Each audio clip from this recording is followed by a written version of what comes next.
I'll run through the basics because I want you all to know why Lane County has a climate action plan, why we're continuing to work on a climate action plan, and what the big importance of it. So I'm Mark Nystrom. I was hired by the county to create to implement what the board passed back in February 2020, and there's 3 phases. We've completed 2 of those 3, and we're on the way to our 3rd one. Here's our graphic for that. So we have the Climate Advisory Committee. That, if you notice, these things are filled by how far along we are on it. We have a full, we've been bouncing some members in and out, but we now have a full Climate Advisory Committee. Phase 1 is our internal greenhouse gas inventory and action plan. We're actually on our 2nd inventory, so we're doing those every other year, and we're about 90% done with the data collection on that, and we're hoping to have that inventory out by the end of the summer. That's looking at internally the things that Lane County does as a government. Our 800-pound gorilla is the Short Mountain landfill. There's already a couple of questions about that, and I can address some things about that coming up. Phase 2, our community greenhouse gas inventory and mitigation plan, was just approved by the board April 12th, I believe the date was. It was about an 18-month process, and we'll talk. I'm going to spend most of my presentation talking about that. Phase 3 is our community resilience plan. We're working with our partners Beyond Toxics on that right now. We have 2 of their representatives are here today. They're holding a community strategy, climate resilience strategies workshop on June 25th. We'll be advertising that some more, but that'll be up in Eugene. And it'd be great if you all showed up for that too. That's looking at, we think we know what our vulnerabilities are. We're looking for community suggested strategies on how to fix that. Climate-friendly economic initiatives. That one has hit a little bit of a rough spot. We passed this, remember, right before COVID hit. We have a economic development team at Lane County, and they were completely distracted, obviously, by the economic impacts of a global pandemic. And right now our economic development, head of our economic development department moved on to another opportunity. So that one's something that I know that the county commissioners would love to see us invest more time and effort in, and that's going to be kind of a future-facing piece of our work. I said that we were going to focus mainly on phase 2. Phase 2 is the community piece. So let's look at just where our greenhouse gases come from. This graphic is broken into 3 different parts. First part is local emissions, the stuff that, the carbon that's emitted, or the carbon equivalents that's emitted by the stuff we do here in Lane County. And then the indirect, that's the stuff we buy and use, goods and services. Negative emissions are the trees. So in the protocols that we use, they don't count. So we don't get to say we get to subtract 4 million tons.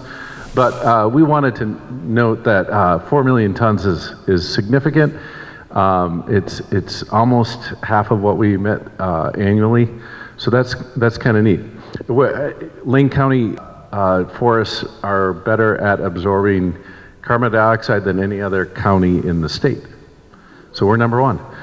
And that's why it's such an important issue. You can see there's a little teeny tiny line, purchase carbon offsets. I don't know if Northwest Natural comes down here, but if you're a Northwest Natural customer, you can participate in their smart energy program. Some of the utilities offer, EWEB just rolled out a carbon offset option. So in addition to their green energy program, you can offset your emissions that way. So I want to focus on local emissions. That's what our plan focuses on. Transportation energy, 66% of our emissions are from transportation emissions. So that's cars and trucks, mainly.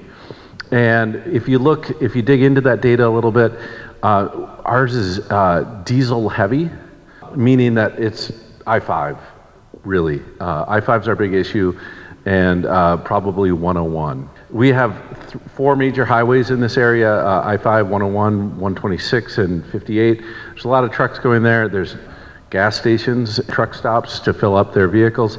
The way that the protocols work, if they fill up here, it counts against us. So they might be in Lane County for an hour and a half as they pass through whatever the time frame is, but it still counts against us. Building energy, about half of that is natural gas and the other half is electricity. We are blessed with about, on average, 90% fossil-free electricity in this county. 6 of the 7 utilities are public, and so they get that Bonneville power. So that's about 22%. The 10 or 11% that's natural gas. That's primarily industrial uses. Next biggest would be commercial and then residential. The other 3 are all kind of about flat, about the same 4 or 5%, that area. Waste disposal, that's our landfill. Now, in our operation emissions, 90% of our emissions are due to the landfill. In here, it's 4 or 5%. So you can see the scope of these emissions. That giant landfill producing a ton of methane, 200 tons of greenhouse gas equivalents, just barely registers as a significant bit. And then wastewater is in there too. Industrial processes and refrigerants just means refrigerants. These are like the silent killers. To refrigerate something, you need something that traps a lot of heat, right? Like, so just the concept of refrigeration is trapping heat. So when they get into our atmosphere, that's why it's really important that if you have an old refrigerator, you dispose of it properly. And you can do that at Lane County's transfer station. And then agriculture, forestry, and land use. We get a lot of questions about this one. This is all agriculture. There's no forestry and land use. Land use, what they're looking for is conversion from agricultural use or forestry use to like developments. No one keeps track of that in Lane County or much of the state. So we don't have really good data on that. There's also questions get brought up about the various studies that are out there about different industries being really big carbon sources, like the Bev Law study around forestry. It all depends on where you draw your boundaries. So in this case, we're following a protocol that says your boundaries are building, transportation, waste, industrial process, and then this agriculture, forestry, and land use. So that's why it looks different here. Just really quickly on the indirect, the big dog there is fuel production. So in addition to the emissions associated with burning fossil diesel and fossil gasoline, it takes a ton of greenhouse gases just to get it to us. So they're driving around in those 20,000 gallon trucks, and that takes, but then the refining and the transportation, all that stuff takes a lot of greenhouse gases. That's why our number one strategy is to get people out of internal combustion engine cars. You can also see food production. Not surprisingly, it's red meat and dairy. I had to have a conversation with one of the groups that didn't want to talk to me that I love dairy. I love cheese. Cheese is one of my favorite things. We need to learn how to decarbonize those systems because there are cultural and important impacts around people's food choices, and so we need to learn how to figure out how do we get the emissions associated with this stuff out of it, because there's a lot of it that's avoidable. And then with goods production, fast fashion, that's one of the big pieces that's really been driving this one. People buy an article of clothing and then throw it away. We're dealing with a lot of, like if you go to some of these stores that just sell cheap stuff, it gives us that dopamine hit of buying something new. We got to break that habit. So next slide. All right, so here the board approved these strategies. These are our strategies of going forward. So I'm going to go through all 10 of them. There's 2 a slide, and I'm going to buzz through them relatively quickly. So next slide. Electric vehicles over the next by 2040, if we were to convert 100% of our passenger vehicles. Now this is theoretical, I don't think it's going to happen, but if we were to get 100% of our passenger vehicles to EVs, we would have the impact of reducing 15.4 million metric tons. That's a huge chunk of our emissions over time. And so we don't suggest that you take your perfectly good car and trash it and go get an EV, but when it is time to get a new car, look at whether whether an EV fits your needs. There's a lot of different cars out there, and they're becoming a lot. There's a variety that are coming. Everyone is impatient for the Ford Lightning. That would be like the big next step forward, having the pickup trucks that have, you know, a sufficient range. Advocate for adding electric charging to your workplace, and automakers are committed to these. There's like every sports car in America that's produced in America now is going to be electric. Corvette's coming out with a electric Corvette. So there's a bunch of stuff that's going out. If you haven't driven an EV, try it. They're really fun. They have better acceleration than your internal combustion engines. They're quiet, and generally they've been built with some style because people want to sell them. Renewable diesel. People are figuring out that this is a solution that we need to address in the gap. There are no good substitutes for driving big trucks up and down the freeway right now. So if we can convert to biodiesel, or sorry, not biodiesel, renewable diesel, which is a different product. Renewable diesel comes from organic materials. It's not available really readily available right now. The first time City of Eugene and EWEB and Lane County went out to buy some, and they were coming from Nestle, and then Nestle was getting this from palm oil, which is obviously a bad thing. And then, so they figured it out. DEQ now monitors what's coming into the state. Our sources are domestic. And I think that this would be an excellent opportunity. We have a lot of organic. Hopefully this is like a 10-year fix or a 15-year fix, and then we'll have some other technology that will come along and replace it.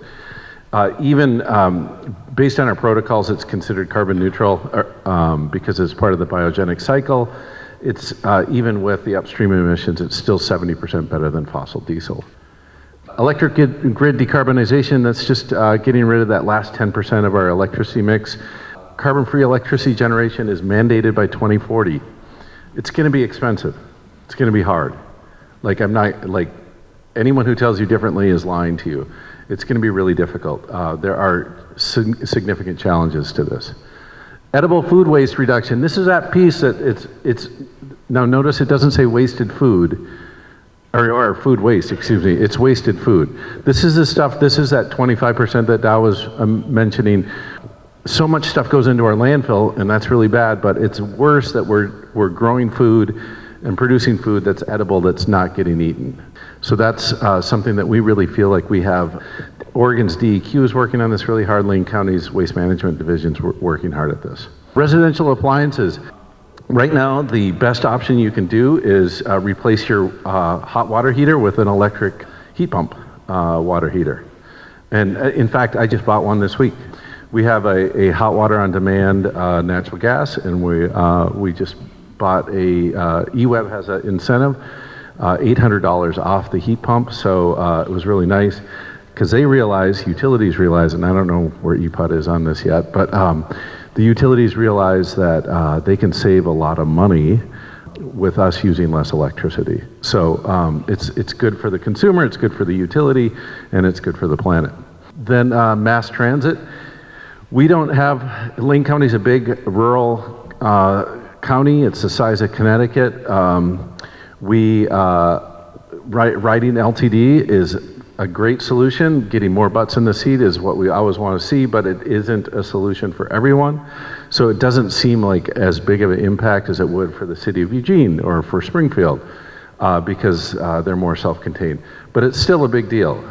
Nearly 1 million metric tons by 2040. Yeah, and some of this language was more optimistic about a climate bill coming out of the federal government than what's probably going to happen. But anyway, next slide. Refrigerant management, this is that piece that no one talks about, but actually the Congress on the closing days of 2019 it was, signed the US up to the Kigali agreements, which is all this technical stuff to say the feds are actually taking care of this one. The challenge we see is that EPA oversees this program, and they're based out of Chicago on this particular one. So we'd like to see local control of the refrigerants program because there's a lot of black market stuff going on still. Active commute and telecommute, so if you can walk, bike, roll, or telecommute, that's a big deal. It's been like the big popular thing to talk about. We also feel like it's an equity issue. Getting more people ability to safely walk, bike, and telecommute. There's a ton of challenges with it. Related to that though, Lane County just put out a draft bicycle master plan. It's the first time we've done that. So if you Google Lane County Bicycle Master Plan, you can see the draft and comment on it right now.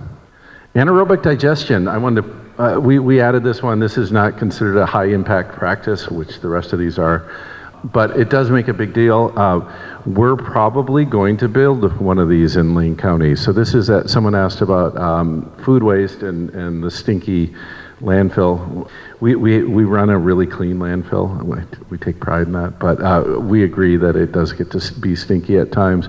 45,000 tons of food waste go in there annually, and we would like to capture that in a digester, which would then produce, we would capture the methane, and we would sell that methane either as a transportation fuel or as an alternative to fossil natural gas, as we learn how to wean ourselves off of that gas. We're in the middle of getting an RFP. We want to combine it with a MRF, they're called, Materials Recovery Facility. So that would be a recycling facility, essentially. So it'd be a combo, super exciting, super expensive. So just keep those two things in mind. And then energy conservation and efficiency. All the utilities offer some sort of incentive to improve your building envelope. And then it's there's a lot of federal dollars out there. Low-income people, if they have the capacity to get to this dollars, there's a lot of money available. There's systematic problems with getting the right people to where the money is. Talk to your utility provider. So those are our top 10. And you can see the difference between like our anaerobic digester being 0.4 million metric tons and transportation combined being like 30 million metric tons. So if you show the next slide, you can see that this donut represents 100% of our emissions, and 60% of the solutions just come from the transportation sector. That would remove all but 10% of the transportation emissions if we were to do those few actions, sorry, there's transportation in there too. You can see that building energy, the actions account for, we get about half of them out of there. Refrigerants, we see that there's, again, we would reduce about half of our emissions. Waste sector, it's still just problematic because it's individually, and it's what people are buying and what people are throwing away. So we need to get, it's hard for government to take any action on that kind of stuff. And then agriculture and land use, there's no actions outlined in our plan on that. That's something that we need to tackle in the future. The reality is, though, is just like forestry, Lane County has very little forestry or agricultural lands in their possession, and they have very little regulatory authority. We really look at our actions as being a convening agent, as being our primary action. So next slide. I'm throwing so much information at you, but I just want to talk briefly about our resilience plan. So next slide. I have a rare AmeriCorps person who is going to be here to present this. He has a wedding today that he has to go to. We are writing a plan right now with 7 conditions, and we call them conditions because crises sounds overwhelming.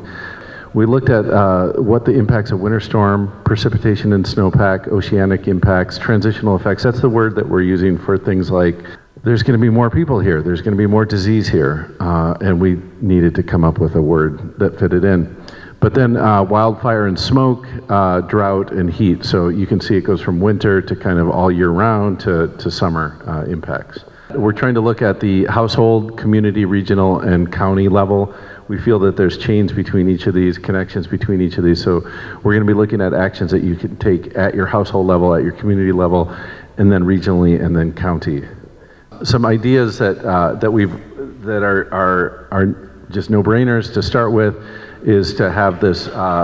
Here's some suggestions for household resilience. We have an emergency plan at the county, and it's already established, and this is going to be part of our. The climate plan is going to be part of that plan going forward. We're rewriting our countywide natural hazards mitigation plan, and the climate part will be a piece of it. Next slide, please. Part of this is going to be this building community resilience together, and again, some suggestions for actions. Next slide, please. As I said before, Lane County is partnering with Beyond Toxics to perform community engagement to inform this plan. We're holding a strategies workshop on June 25th, publishing a survey option on the Lane County website, and keep out an eye out for updates. And there's the two websites that will be there. And then there's an email. Our project manager, Cody, is the one who's at the wedding right now.